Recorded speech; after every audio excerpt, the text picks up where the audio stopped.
In today's video, I'm going to give you 6 reasons why ophthalmology is a competitive specialty to get into.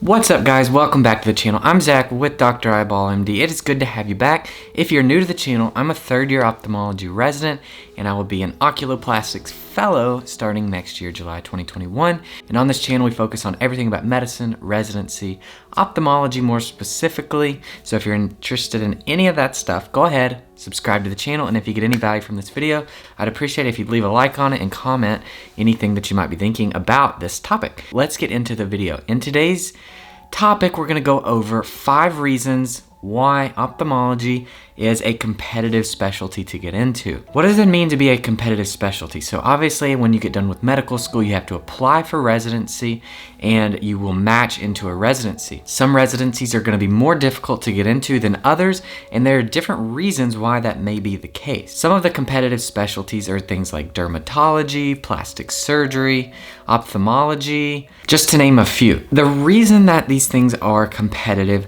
typically comes down to the lifestyle and kind of the things that you get to be doing when you are in this profession later on. That's the main thing that it comes down to. To go over 5, or rather 6 probably, I'll go over 6 main reasons of why ophthalmology is competitive. And so ophthalmology is not necessarily super competitive. Things like plastic surgery and dermatology are going to be more competitive than ophthalmology to get into. But ophthalmology's up there. It's not an easy specialty to get into. So number 1 is the lifestyle. The lifestyle for ophthalmologists is really very good. So if you just think about a typical work week for a normal ophthalmologist, obviously there's a lot of different subspecialties in ophthalmology, but just for typical, comprehensive ophthalmologists, you're talking about working Monday to Friday, maybe a half day on Friday for a lot of comprehensive ophthalmologists, and something like maybe 8 in the morning till like 4 or 5 in the afternoon. So you're looking at, a 9 to 5 basically with a half day on Friday. Pretty good. Ophthalmologists aren't in the hospital rounding at 5:30 in the morning. I remember on my general surgery rotations, we'd get there at 5:30 in the morning. On my OB-GYN rotations, we'd get there at like 4:30 in the morning to start rounding. There's none of that in ophthalmology. The earliest that we really get anywhere is, maybe like 6:45 if we're having a early surgery day, 6:30 maybe if we're starting our OR cases at 7, but we're not getting anywhere earlier than that. So that is super nice, at least in terms of lifestyle, that you're not having to go do inpatient rounding at these crazy weird hours or anything like that. And then, because ophthalmology is a surgical and a clinical based subspecialty, it's not really based in the hospital like inpatient stuff. It kind of follows those parameters. So when your surgery day is done, you're typically done, and when your clinic day is done, you're typically done. And obviously clinic patients don't want to be there at 7 p.m. So clinics normally end by, last patients may be scheduled at like 4:35, something like that. So clinics may run, 6 or so o'clock on a later day, but you're not talking about like being there till like 8 p.m. or anything. So typically the days are pretty good in terms of the amount of hours that you work. If you take call, obviously you may have some after hours stuff, or if you have to go see some inpatients for whatever reason, if you take call at a hospital, or if you're in an academic setting or something like that, you can have some inpatient stuff. But by and large, not a lot of inpatient stuff, not a lot of rounding. So it's a nice lifestyle. It's a lot of outpatient stuff with good hours in terms of clinic and that kind of thing. And, we're not really working on weekends unless we're taking call for the most part. Some people may have some weekend clinics, but because it's clinic based, it's mostly Monday to Friday type situation. So the lifestyle is really very good. So if you are taking call or something like that, ophthalmology call, unless you're like a resident or something at a busy county clinic, is typically not very bad, and a lot of stuff can be triaged over the phone. There's not a lot of things in ophthalmology that have to be seen immediately or that are very emergent in that moment. There are a handful of things, but most stuff can wait till the next day or be triaged over the phone with the ER doctors. So home call typically out in the private world or the after residency world is typically not too bad. So overall, it's a very good lifestyle, and I think that's a huge driver for why a lot of applicants that are very competitive have very good scores and that a lot of residency programs are going to be looking for, are wanting to go into ophthalmology just because of that reason. You have a really good lifestyle. You can have a family life on the side and still be a surgeon. So that's super nice, super big reason to go into it. And that kind of dovetails into kind of a sub reason of the lifestyle is you get to be a surgeon and you don't necessarily have to live surgeon lifestyle. So if you think about a general surgeon or, a vascular surgeon or a neurosurgeon, all these other surgical subspecialties basically live in the hospital. Neurosurgeons, have super high divorce rates because they're always working. General surgery is the same way, and general surgery residency is really pretty crappy. But if you can be a surgeon and, have a good lifestyle, why wouldn't you do that? And ophthalmology is one of the surgical subspecialties that offers that. There's probably a few others, maybe like ENT probably to some extent. I imagine urology probably offers that. I don't know, I'm sure there's more. Tell me the ones I'm missing. But ophthalmology definitely offers it. And in terms of the surgeries themselves, they're nice surgeries to do. You're sitting down for almost all of them. Typically, most of them are quick unless we're talking about things like retina surgeries or some long plastics cases. Most of the surgeries are shorter surgeries. So they're fun surgeries. They're not super taxing, and they're very rewarding surgeries.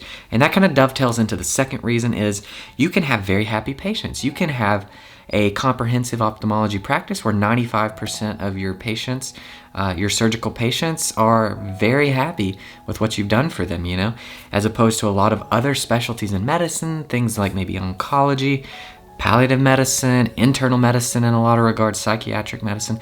I could see those things being a lot less rewarding in some instances. I'm sure oncology is very rewarding in a lot of cases, but also very taxing emotionally. But ophthalmology, you get very happy patients with your surgeries, and so that's very rewarding. And if your specialty can be having your patients be incredibly happy and incredibly thankful, it's gonna really reduce any burnout that you have, and it's gonna make you fulfilled in what you do. So if you could be a surgeon that basically can give that to a patient, why would you not want to do that?